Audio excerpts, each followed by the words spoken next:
संदीपजी, हे कोण लोक आहेत की ज्यांची इतकी दहशत बीड जिल्ह्यामध्ये आहे?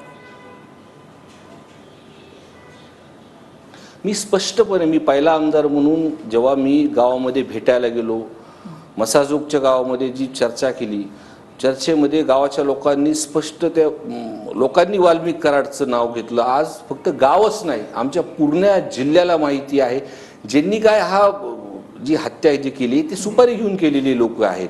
पण ह्यांचा जो मास्टर माइंड आहे तो वाल्मिक कराड आहे. आणि पूर्ण जिल्हा नाही तर आज महाराष्ट्र म्हणतंय की त्या संतोष देशमुख सरपंच ज्या पद्धतीने त्यांच्या दुःख त्यांच्या घरावरती आहे, आज त्यांना न्यायाची अपेक्षा सर्वजण करतात आहे.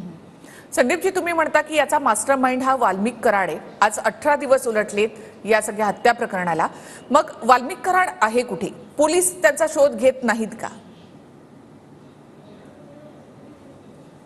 हे बघा, सभागृहामध्ये हा विषय मांडल्यानंतर मी आमदार म्हणून मांडलं, पण मला सभागृहामध्ये पहिल्यांदा एका विषयावरती जो कुणालाही आवडला नाही तर सर्वच पक्षाचे लोकांनी, म्हणजे भाजप असू, राष्ट्रवादीचे दोन्ही हे पक्ष असतील, शिवसेनेचे असतील, सर्व पक्षाच्या जिल्ह्यातल्या 6ही आमदारांनी हा तिथे विषय मांडला. आणि सरकार म्हणून सीएम साहेबांनी त्याच्यावरती जे काय उत्तर दिलं, अजितदादा बोलले, एकनाथ शिंदे संदीपजी, साहेब तुम्हाला त्यांचे थोडंसं इथे मी बोलले. थांबवते.